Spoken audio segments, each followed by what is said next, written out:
Get ready to enter the Thrive Time Show. We started from the bottom, now we here. We started from the bottom and we'll show you how to get here. Started from the bottom, now we here. We started from the bottom, now we here. We started from the bottom, now we're on the top. Teaching you the systems to get what we got. Colton Dixon's on the hooks, I break down the books. Z's bringing some wisdom and the good looks. As the father of five, that's why I'm a dive. So if you see my wife and kids, please tell them hi. It's the C&Z up on your radio. And now 3, 2, 1, here we go. We started from the bottom, now we here. We started from the bottom and we'll show you how to get. Know your numbers. What do we mean by that? Well, you have to know what you want, and you have to know what makes sense for you to get. So you have to know those numbers. Let me get into this. If you know your numbers, you just have to know at the end of the day, what do I want? You ask yourself right now, what do I want? So when working with Mr. Canbar and Sky Vodka, I was thinking, I would like free office space in downtown Tulsa. Free office space for free?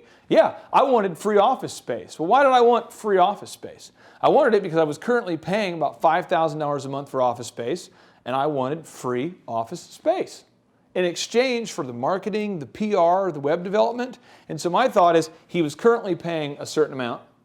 So he was currently paying, let's say, this amount, right? He's currently paying this amount. And I thought, well, if I can come in here and say, you don't have to pay me, you just pay me commission only, and all you have to do for me is you have to give me this commission here, and you have to give me free space, which was currently vacant anyway. I thought that is a win-win. But I knew at the end of the day, when we finished talking, negotiating, marinating, going to the Summit Club and having lots of gluten, we had a lot of bread. A lot of times when you're negotiating, you meet for a lot of meals, a lot of salad. I knew that at the end of the day, I wanted to have free office space. So you have to know what it is that you want. The other thing is you have to know the dollars and cents. You have to know the math. You got to look at it and you got to say, okay, and again, these numbers aren't accurate, and because of just the confidential nature of certain deals, I'm not going to give you specifics on this, but I'm just trying to help you with this example. But let's pretend, and this isn't a real number, but let's pretend that, let's say that the other guys, in this case, the Canbar properties, let's say that they were spending, let's say, $20,000 a month on PR, marketing, real estate, etc. And let's say that the space I wanted would cost $5,000 a month, and then everything else I would do for free. Whatever the numbers were, I knew the numbers, and I knew that it was a no-brainer. It was like a deal of like, I don't know, should we dramatically reduce all of our costs and then give away free space? Makes sense. I wanted to have that kind of deal where it's a no-brainer, where you could be, if your mind was just firing and your synapses were just firing at a rate that was like 1/10 the speed of a normal human brain, and your mind was not very intelligent, not very evolved, you could look at the deal and go, that makes sense. It's a no-brainer. It's a win-win. So back to you. Awesome. So step number 3, know your numbers. Not just what you want, but also the dollars and cents behind it. Step number 4, okay, we're talking about contract negotiation, seek a win-win, and you were kind of moving into that. So we're talking about negotiation. We have the definition of negotiate, okay? Yeah. So I'm gonna set this up for you. What does negotiate mean? It means to discuss something formally in order to make an agreement. Also, there's another definition to say to get over, through, or around something successfully. Clay, what does it mean to seek a win-win? Well, let me get into this for you. A lot of people, when they negotiate, if this is where we're headed, as Webster talks about, the goal is we're trying to reach an agreement, right? Or we're trying to get past, let's pretend there's like a tree in the way, we're trying to work our way around, the obstacle. And if the tree in this case is the obstacle, we're just trying to work our way around that guy, okay? So we're trying to basically get around the obstacle, but we're trying to reach an agreement. That's what we're trying to do. And a lot of people, when they negotiate, I don't know what it is. I don't know if it's a deal where you feel like you've been taken advantage of in the past. I don't know. But a lot of people, they want to do a deal where their definition of negotiation is where you win and then they lose. And that's not a healthy way to go about it. That's not the mindset, because I'll tell you this, you have LinkedIn, you have Facebook, you have humans talk. Rumor has it, humans talk to each other. That's just in. Black helicopters everywhere. But the point is, the human race is going to talk. And if you go in there and you screw somebody over, they're going to talk about it. If you take advantage of people, they're going to talk about it. Let me just give you an example. I negotiated for the purchase of a Suburban from an anonymous automotive dealership that I will not mention their name, albeit they are very near and I would never buy from these guys. But the point is, I go in and the guy says, hey, my wife's pregnant. We have 5 kids, and this is the last time she was pregnant. And basically, she looks like she's going to have a baby any moment. We had twins. So it's like almost uncomfortable where you look away because you're like, you don't want to see her right before she goes into labor because then you know you're going to have to drive this woman you never met to the hospital, that kind of thing. You're like right in that zone. And the guy says, well, I'll tell you what, if you guys will do the deal today, I'll throw in a DVD player, I'll throw in the LCD screen, I'll throw in, and since we have 5 kids, my wife's thinking, that's awesome because we haven't had like an adult conversation in a car for like, I don't know, a decade. It'd be great if there was a DVD player or something so we go on road trips that the kids can kind of entertain themselves. So my wife says, well, that sounds good. And the guy goes, all right, well, so here's the deal. We're going to do it for this amount of dollars. And then we're going to include the DVD player and the LCD screen for you guys. Absolutely. He says, we'll make sure we install it tomorrow. Cool. Well, as soon as we signed the deal, we get the little X on the line, boop, boop, boop, we sign our name. What he does is he sends me a text, which by the way is the weakest form of communication in the whole world. It's like a text that's like, send somebody a text, hey, I'm running late. Hey, I want to screw you over. Hey, I want to, not honor my commitment. Hey, I just want to be difficult, but I'm kind of too weak to talk to you verbally. Face to face. Like there's face to face, and then there's like on the phone, and then there's text. I mean, it's the weakest thing you could possibly do. So the guy says, I'm sorry, but I can't install it tomorrow. So I said, okay, when can you? Well, I'd have to get back with you. Then I call him. Well, about the 4th time, homie says, I am so sorry, we're backed up. And I guess when I said we would install it, I didn't know what that meant. We're still going to have to charge you an install fee. And I'm like, what did you think it meant? And he's like, well, I didn't know there's extra costs and various things. And I said, home skillet, here's the deal. My wife's going to have a baby like any minute, so you need to install this thing. Long story short, they screwed me over. They never honored their commitment. And I've probably told, I don't know, 50 people about how much they're terrible and how much I hope that they fail because they're a freaking disaster. The guy is an idiot, and he's the owner who did it. So he made a win-lose, and I ultimately got a little litigation involved, That's the one cool thing about having a little success is you can just sue the crap out of people who don't honor their commitments. But I went for it, and a homeboy ended up installing our DVD player. So the point is, he made a win-lose, and he hurt his reputation. He killed countless deals. Now, people that take care of me, I refer them.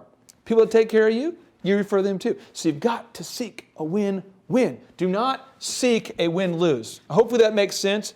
If that doesn't, it's probably because I'm not a gifted orator, in which case just send a complaint in there and we'll deal with it. Step number 5, allow for wiggle room. Clay, what does that mean? Well, my son, he is rocking that 8 years of age deal. And so what you do is his foot, this is his foot. This is a good foot drawing here. He's got a foot and stuff. And his foot with his toe and everything. His foot grows like an inch every week. You know what I mean? It's like an inch a week. So you buy a shoe for the guy. You say, okay, I'm going to buy a shoe for this guy. And, here's a shoe, and little kids, they want to get like a brand they know, like an Adidas or something, they get them a shoe, and that's how it goes. What you want to do is you want to buy a shoe with a little bit of wiggle room because you know he's going to grow. You know what I mean? But I don't do that, apparently. I just buy shoes that fit. I guess I hate money. But the point is, so I buy the shoe, and as soon as I buy the shoe, his foot grows a little bit. It grows by like 2%. Then he's like, Dad, my shoes hurt. Oh, and I'm like, just wear the shoe till you're 35 and we'll be fine. Why can't you just wear a shoe till you're 35? Why do we have to buy a new shoe every week, So my son's now wearing like flip-flops. He's basically barefoot is what we've made him do to cut down on costs. But the point is, we didn't allow any wiggle room when I bought his last pair of shoes. That Idiot of the Week award goes to me. But I bought him a shoe that fit comfortably, not the one that had a little wiggle room.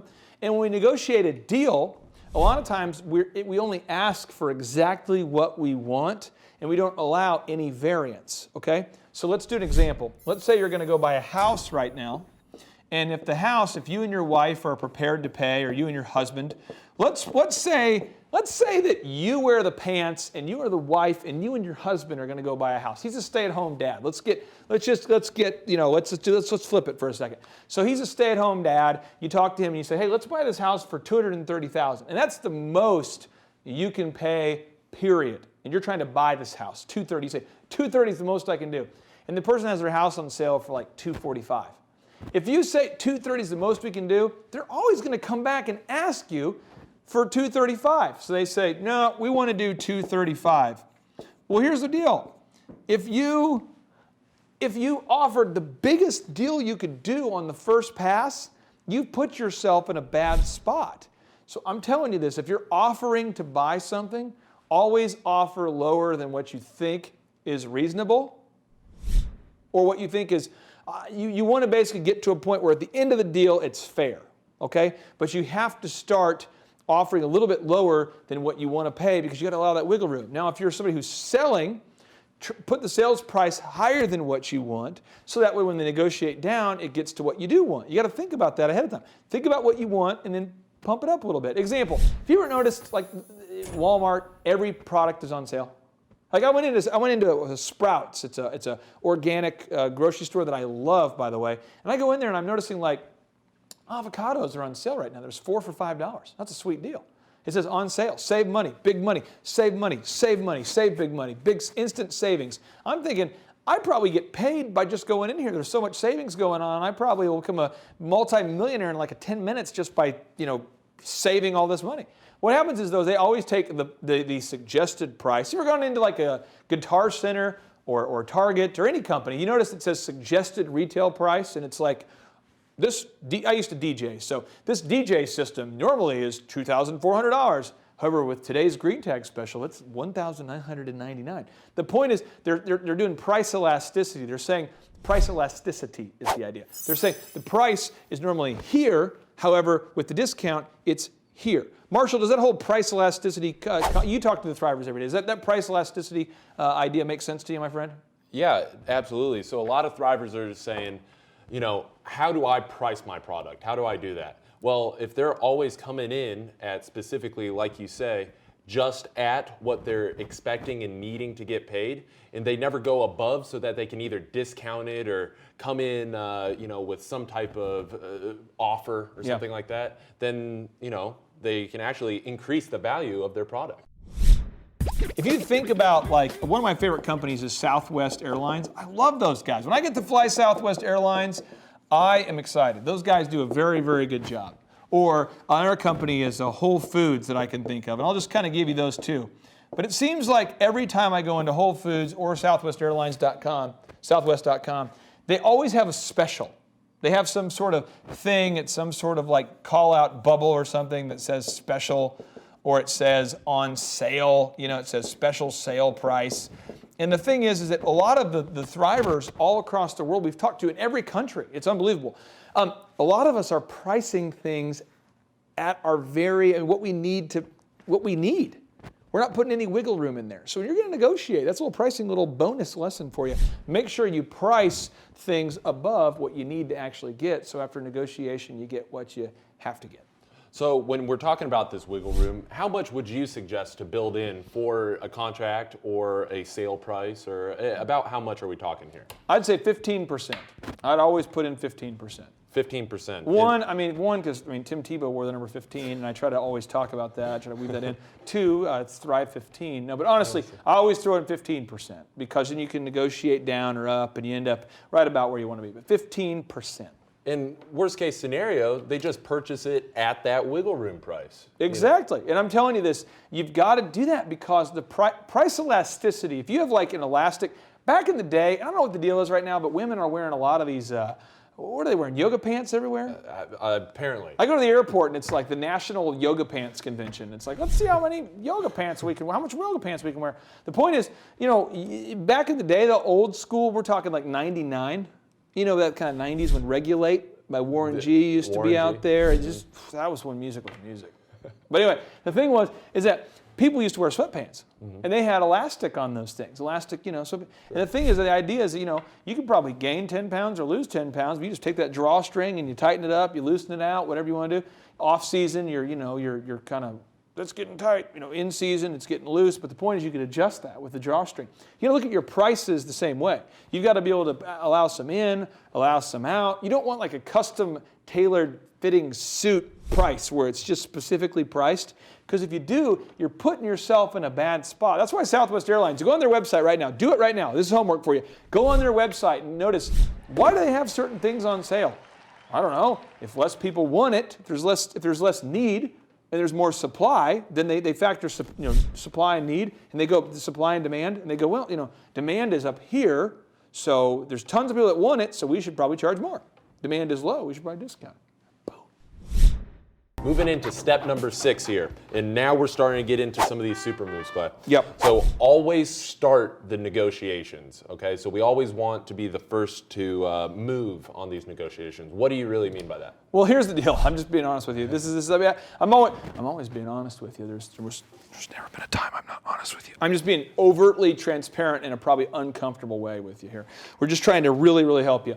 But when you're negotiating, if you throw out the first number, for some reason, that number then becomes the number where it's like we're trying to get somewhere near that number. So as an example, if you're trying to buy this house and you say, okay, I want to buy this house, and the person has the sales price, they're saying it's for $245,000. Now I know we have thrivers in Egypt, we have thrivers in Singapore, so that amount might mean nothing to you. But let's just say it's 245,000 Bitcoin. The point is, it's a currency, it's an amount. So what you do is you go, hey, I don't know whether I feel comfortable at 245, but we're going to do a little math. We're going to take 245, 10% of 245 is what? It's $24,500, right? Whoop. So we're going to take $36,000 off this price, roughly. That's rough math from a guy who's taken algebra 3 times. But if you have a calculator right now, do it. And if you don't have a calculator, it means you don't have a phone. And if you don't have a phone, there's bigger issues. But the point is, take $36,000 off this price. Roughly, that's what you want to offer. So you'd want to say, I'm going to offer you, homie, $209,000 for this. This is my offer, my original offer. I'm going to offer that, my initial offer. I'm going to offer $209 for the 245, roughly. Get out a calculator, do the math yourself, okay? Don't make fun of me. I have a big forehead. I don't see a lot of sunlight. I'm not that skilled, but work with me. This is a general number. So you offer $209. Well, then the person's going to counter. The seller is going to counter. So specifically in my own life, I did this on a flip house years ago, and I ended up buying a piece of real estate that was worth about $120 for like $50. Because the guy had the property fully paid off, and I offered an amount that I thought was low, and he said, well, I thought you said 15%. Well, I looked at the disrepair of the property, I offered lower, and he was like, yeah, sure, I'll take it. I mean, that's bizarre. The point is, offer lower, offer that 15% lower, and that becomes kind of the basis. And now we're trying to, move off that point. If they make the first offer, now it's a bad deal. So always be the first one to offer. And if it's specifically for our Thriver in Staten Island, if you're negotiating with a vendor, just tell them, like, this is where we want to be. Bam! Go ahead and make that initial offer. You're setting the tone for the negotiation. And then they can counter off that a little bit. So the person that starts the negotiation is generally, for the most part, going to always control the entire process, is what you're saying. Yeah, it always ends up working out that way. I'm not quite sure what it is. It's kind of like, why back in the day when you had Nintendo? Mm-hmm. If you're watching this and you're like 45, you know what I'm talking about. That was a great time in American history. That was a great time in Japanese history, too. These guys at Nintendo, they make these games, mm-hmm. and it wouldn't work, so you'd take the game out, you'd take it as a cartridge, you take it out and you go, mm-hmm. and you blow in the game, you put that beast back in, bam, you're playing Duck Hunt again. Bam, you're playing Super Mario again. Why does it work? I don't know. Another example. Some of you might have a computer right now. Perhaps you've used a computer. And what will happen is when you're on the computer, your computer will freeze, and you're like, what's that all about? Well, is it Windows? Is it an Apple problem? I don't know. But you just hit that restart button, boom. And sometimes it works. So the whole deal right here, this is a deal where I don't understand psychologically why that works, but it does. And I can tell you, I saved many hours of time as a kid by just taking out the game, blowing on it, putting it back in, as opposed to, you know, looking at the circuitry and trying to figure out how to reprogram my Nintendo, because I didn't know how to do it.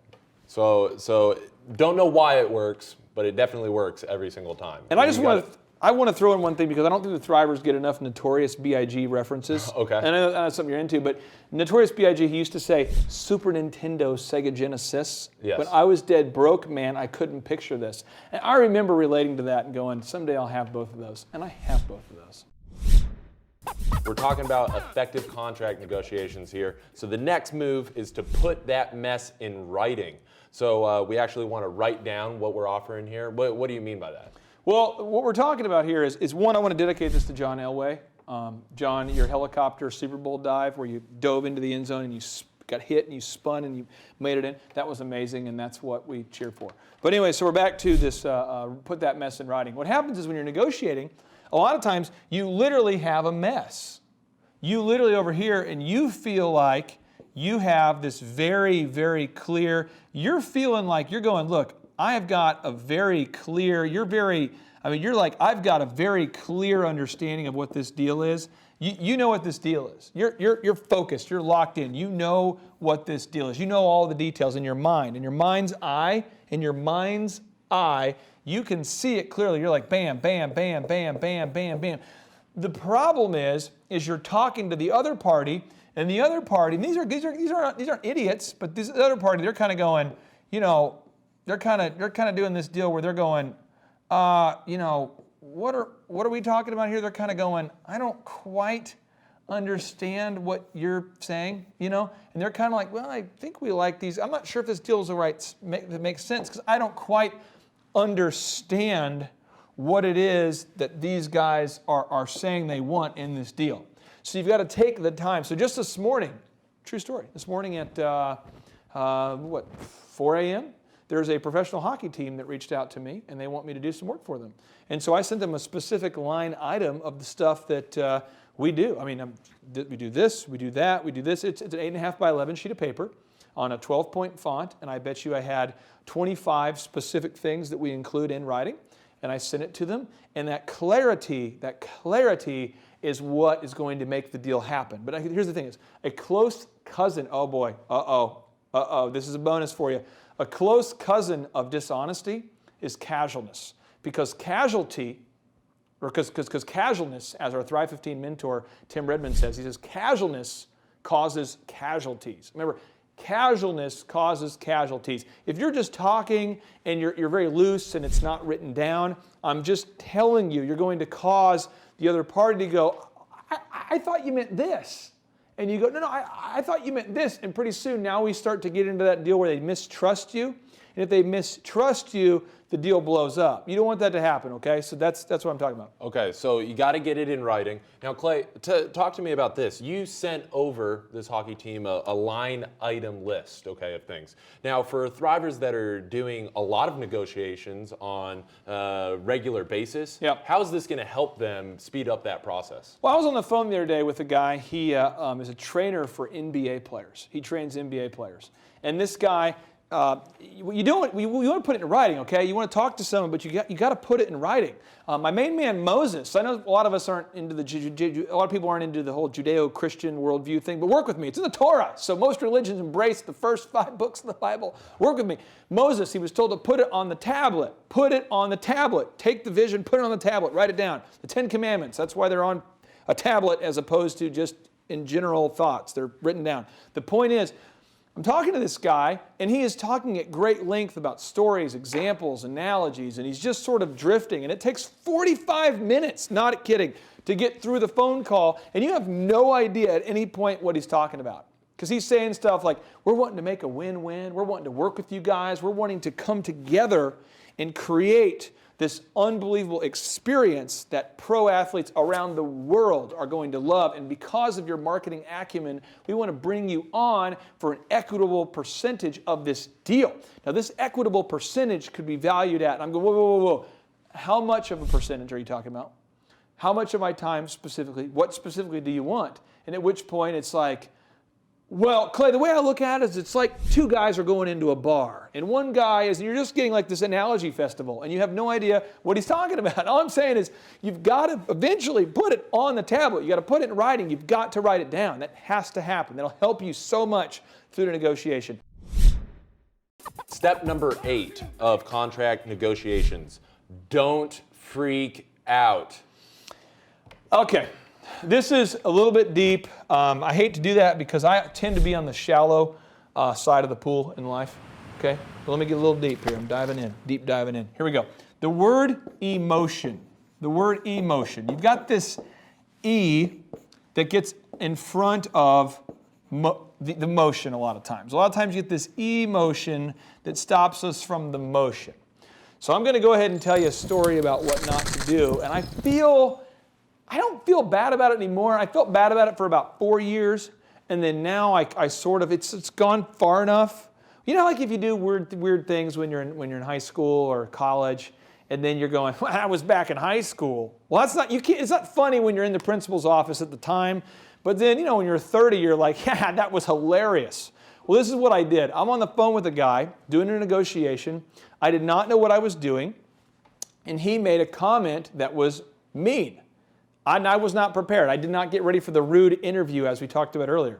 So the guy says, frankly, I fail to see the value in what you're offering. And he comes back offering half of what I wanted.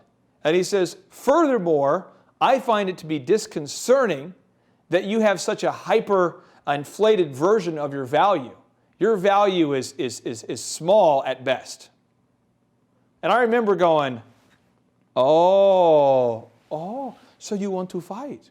You know, like the whole like Bruce Lee, like a Chuck Norris movie. You know what I mean? I started to get into that whole Chuck Norris technology where I'm going, and I'm on the phone on a conference call. And I remember my partner, he's next to me and I'm on the conference call. And I said, can you clarify what you mean? And he comes back, and I remember like it was yesterday, and he goes, I'm saying that I have never seen a more pathetic offering than the one you've presented today. And so what I did was something that you don't do, but I'm telling you because I want to help you. Mentorship, you learn from mentors or mistakes. You learn from mentors or mistakes, so work with me here. And don't mock me. Don't send in all these emails to our customer service team about this. Just work with me, okay? It's a confession here.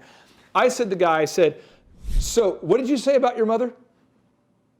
And I said it on the conference call. And the guy said, I was now getting as far enough back that it's funny, but it just started getting funny. And he goes, excuse me? And I said, I just wanted to know what you said about your mother, because I thought you said something about your mother, and it wasn't very nice, but I agree. And he goes, excuse me? I don't remember what you said about your mother, but I tend to agree with what you said about your mother. And he said, what? And I would never have said that, but that was a pretty low blow, but I agree because I think the same way about her, frankly.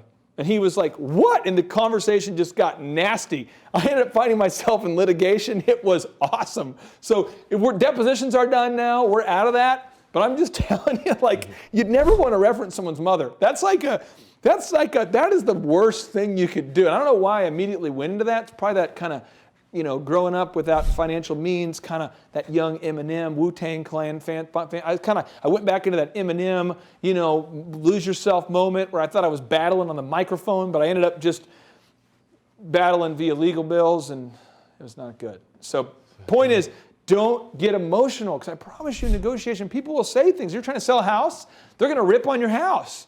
If you're trying to sell a business, they will rip on your business. If you're talking about just do not get emotional here. Leave the emotion out of the contract negotiation. So for the Thrivers that are doing this on a regular basis, what should they be focusing on? They're in the trenches. What do they need to be focusing on? Yeah, what I do is I sort of now have a given where I say, over here is all this emotion. This is all, I mean, this is stuff, and people are going to say horrible things to you. People are going to be mean to you. They're going to be just, they're going to be mean, they're going to be negative, and I just don't put any energy into it. And then over here, this is sort of happiness. These are benefits. These are facts. These are actual numbers. This is just, and I just stay over there. I just stay positive. It's kind of like, you know, being a homer for Tom Brady. I tend to wear Tom Brady jerseys when I'm traveling, which is hilarious, but I wear a number. I don't know if you've seen this happen. Yeah. I'll wear the number 12, Tom Brady, and people are like, yeah, how's the deflating going? Yeah, hey, Tom, can you deflate this? Or hey, how's your guy? Is he tough time to be a Pats fan? Hey, or hey, Cheatgate, you know what I'm saying? You're doing a little Spygate, or they'll go, people like, oh, I'm sorry, I was just spying on you, that kind of thing. And it's just like, if you like Tom Brady, then it means that most of the NFL is not going to like you. The point is, when you're negotiating, people are going to be negative. They're just going to attack you. And I'm just telling you, don't be that guy. Don't do it. But they are going to attack you. For somebody that's going to be attacking you, it's going to happen. It's going to happen. It's going to happen. For sure. And so for somebody that's attacking you, what would you say is your move to kind of get out of that negative town, to move back into the positive during that negotiation? It might sound weird, and I don't know whether psychologically this could be proven, but what I do is I'm in the situation, so it's me right here versus this person right here. It's me versus that person.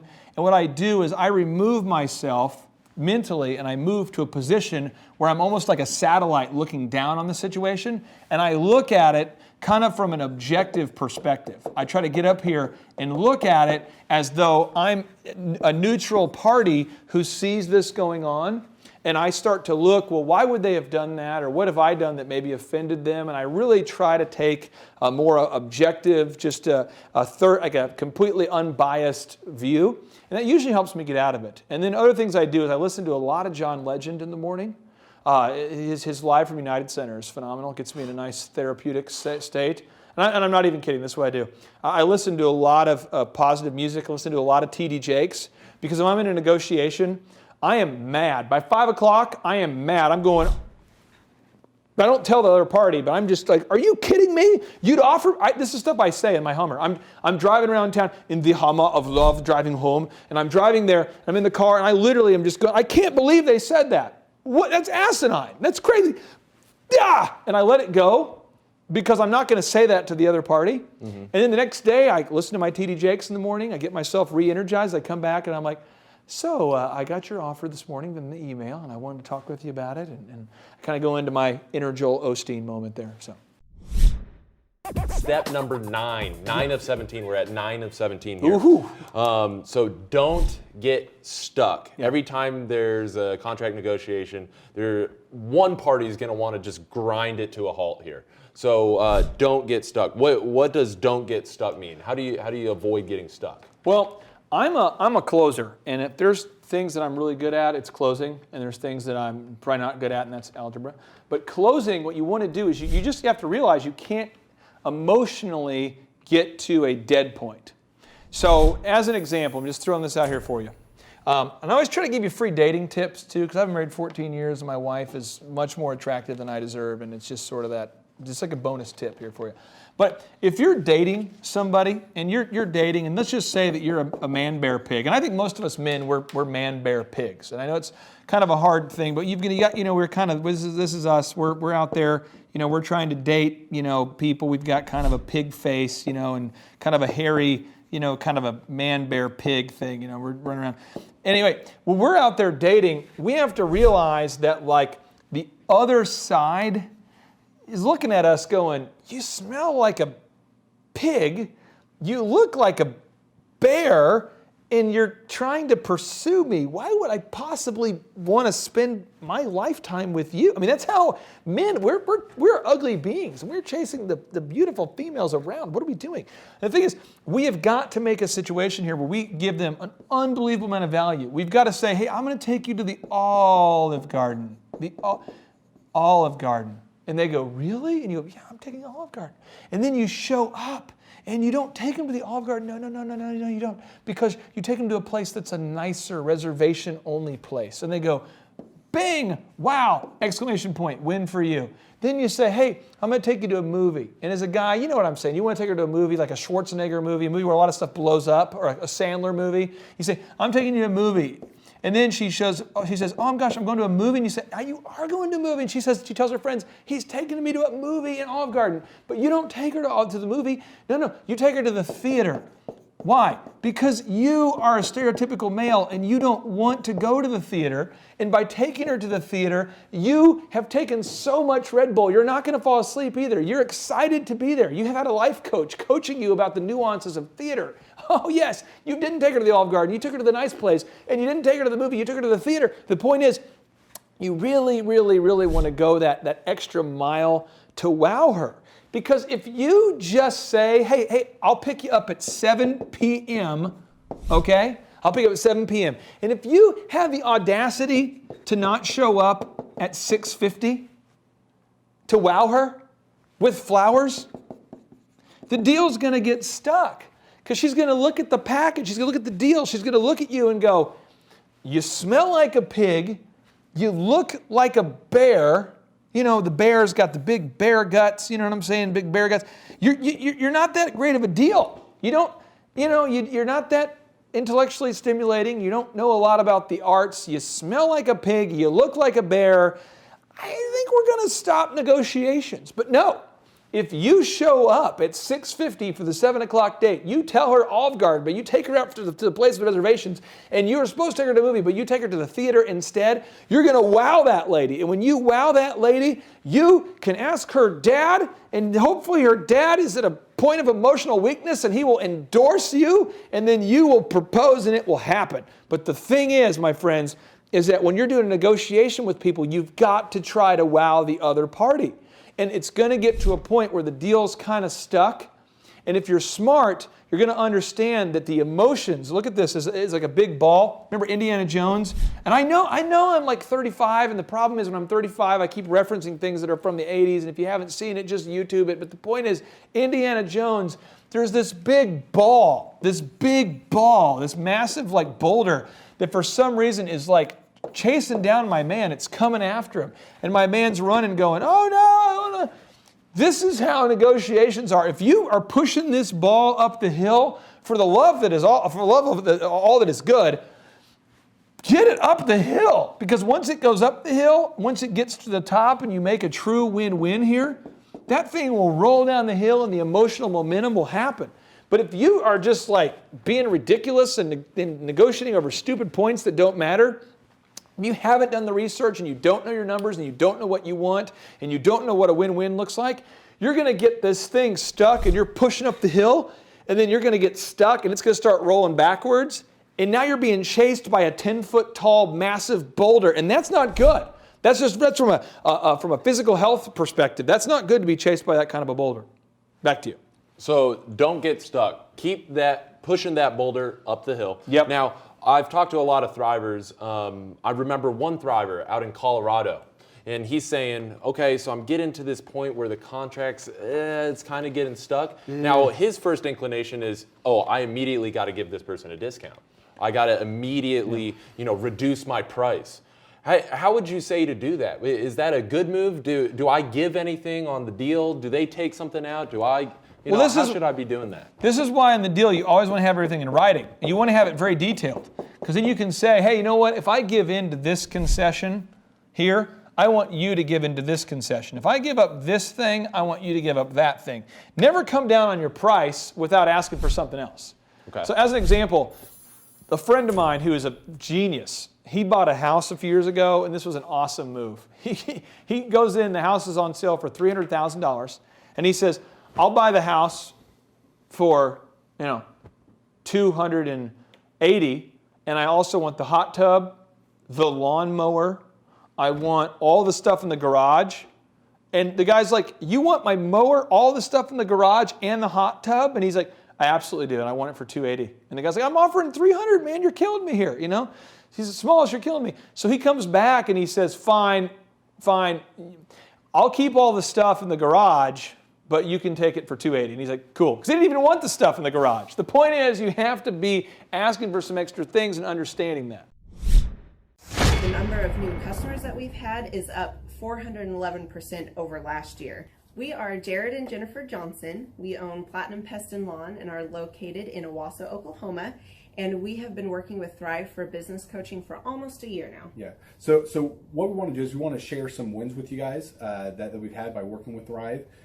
First of all, we're on the top page of Google now, okay? I just want to let you know what type of accomplishment this is. Our competition, Orkin, Terminix, they're both $1.3 billion companies. They both have 2,000 to 3,000 pages of content attached to their website.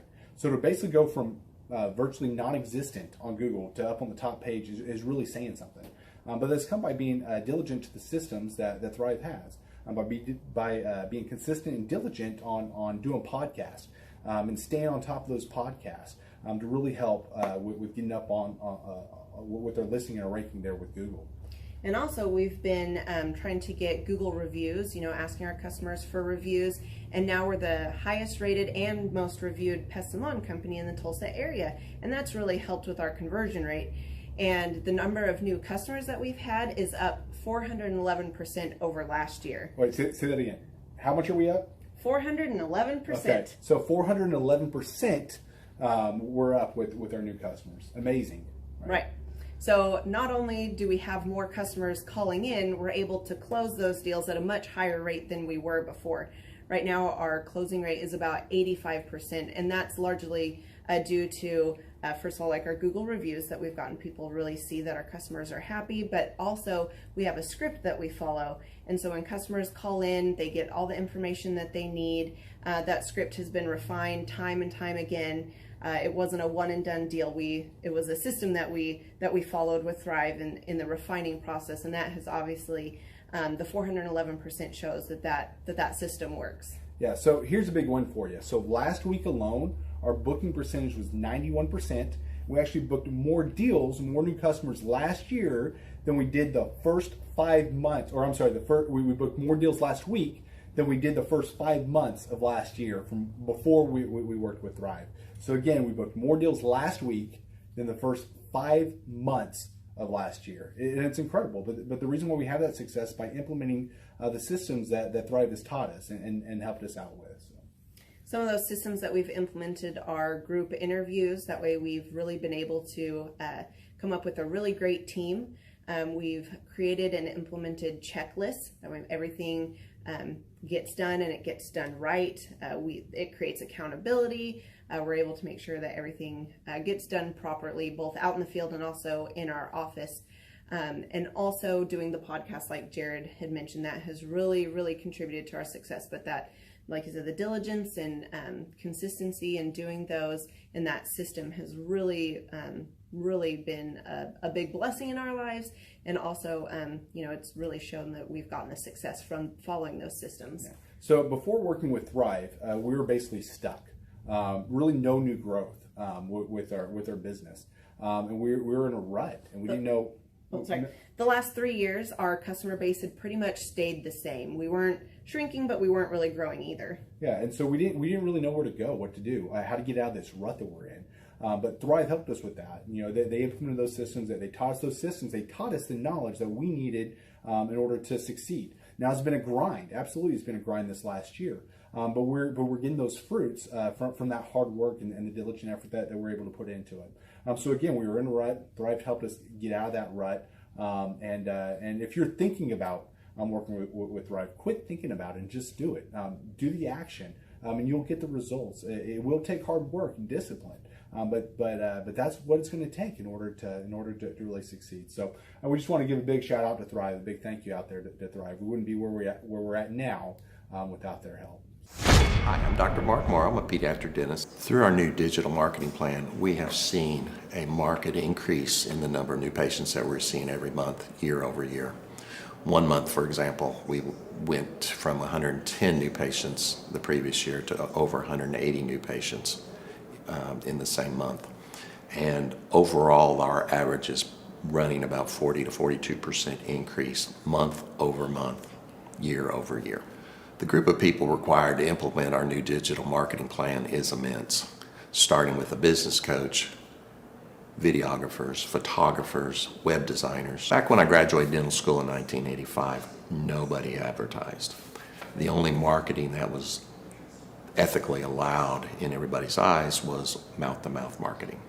By choosing to use the services, you're choosing to use a proven turnkey marketing and coaching system. that will grow your practice and get you the results that you're looking for. I went to the University of Oklahoma College of Dentistry, graduated in 1983, and then I did my pediatric dental residency at Baylor College of Dentistry from 1983 to 1985. Hello, my name is Charles Kolaw with Kolaw Fitness. Today I want to tell you a little bit about Clay Clark and how I know Clay Clark. Clay Clark has been my business coach since 2017. He's helped us grow from 2 locations to now 6 locations. We're planning to do 7 locations in 7 years and then franchise. And Clay has done a great job of helping us navigate anything that has to do with like running the business, building the systems, the checklists, the workflows, the audits, how to navigate lease agreements, how to buy property, how to work with brokers and builders. This guy is just amazing. He's this kind of guy has worked in every single industry. He's written books with like Lee Cockrell, head of Disney, with the 40,000 cast members. He's friends with like Mike Lindell.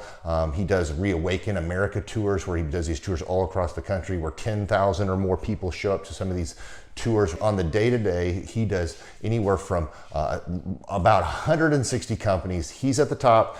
He has a team of business coaches, videographers, and graphic designers and web developers, and they run 160 companies every single week. So think of this guy with a team of business coaches running 160 companies. So in the weekly, he's running 160 companies. Every 6 to 8 weeks, he's doing Reawaken America tours. Every 6 to 8 weeks, he's also doing business conferences where 200 people show up, and he teaches people a 13-step proven system that he's done and worked with billionaires, helping them grow their companies. I've seen guys from startups go from startup to being multimillionaires, teaching people how to get time freedom and financial freedom through the system. Critical thinking, document creation, putting it into organizing everything in their head to building into a franchisable, scalable business. Like one of his businesses has like 500 franchises. That's just one of the companies or brands that he works with. So amazing guy, Elon Musk kind of like smart guy. He kind of comes off sometimes as socially awkward, but he's so brilliant and he's taught me so much. When I say that, like Clay is like, he doesn't care what people think when you're talking to him. He cares about where you're going in your life and where he can get you to go. And that's what I like most about him. He's like a good coach. A coach isn't just making you feel good all the time. A coach is actually helping you get to the best you. And Clay has been an amazing business coach. Through the course of that, we became friends. I was really most impressed with him is when I was shadowing him one time. We went into a business deal and listened to it. I got to shadow and listen to it. And when we walked out, I knew that he could make millions on the deal. And they were super excited about working with him. And he told me, he's like, I'm not going to touch it. I'm going to turn it down because he knew it was going to harm the common good of people in the long run. And the guy's integrity just really wowed me. It brought tears to my eyes to see that this guy, his highest desire was to do what's right. And anyways, just an amazing man. So anyways, impacted me a lot. He's helped navigate anytime I've got nervous or worried about how to run the company or, navigating competition and an economy that's like, I remember we got closed down for 3 months. He helped us navigate on how to stay open, how to get back open, how to just survive through all the COVID shutdowns, lockdowns. I'm Rachel with Tip Top Canine, and we just want to give a huge thank you to Clay and Vanessa Clark. Hey guys, I'm Ryan with Tip Top Canine. Just want to say a big thank you to Thrive 15. Thank you to Make Your Life Epic. We love you guys, we appreciate you, and really just appreciate how far you've taken us. This is our old house, right? This is where we used to live a few years ago. This is our old neighborhood. See, it's nice, right? So this is my old van and our old school marketing, and this is our old team. And by team, I mean it's me and another guy. This is our new house with our new neighborhood. This is our new van with our new marketing, and this is our new team. We went from 4 to 14, and I took this beautiful photo. We worked with several different business coaches in the past, and they were all about helping Ryan sell better and just teaching sales, which is awesome, but Ryan is a really great salesman. So we didn't need that. We needed somebody to help us get everything that was in his head out into systems, into manuals and scripts, and actually build a team. So now that we have systems in place, we've gone from 1 to 10 locations in only a year. In October 2016, we grossed $13 grand for the whole month. Right now it's 2018, the month of October. It's only the 22nd. We've already grossed a little over 50 grand for the whole month, and we still have time to go. We're just thankful for you, thankful for Thrive and your mentorship, and we're really thankful that you guys have helped us to grow a business that we run now instead of the business running us. Just thank you times 1,000. The Thrive Time Show 2-day interactive business workshops are the world's highest rated and most reviewed business workshops because we teach you what you need to know to grow. You can learn the proven 13-point business systems that Dr. Zellner and I have used over and over to start and grow successful companies. I mean, we get into the specific steps on what you need to do to optimize your website. We're going to teach you how to fix your conversion rate. We're going to teach you how to do a social media marketing campaign that works. How do you raise capital? How do you get a small business loan? We teach you everything you need to know here during a 2-day, 15-hour workshop. It's all here for you. You work every day in your business, but for 2 days you can escape and work on your business and build these proven systems so now you can have a successful company that will produce both the time freedom and the financial freedom that you deserve. You're going to leave energized, motivated, but you're also going to leave empowered.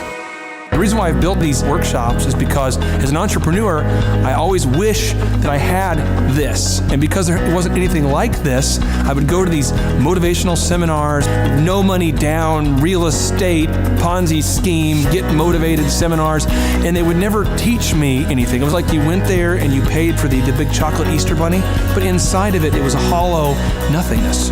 And I wanted the knowledge, and they're like, oh, but we'll teach you the knowledge after our next workshop.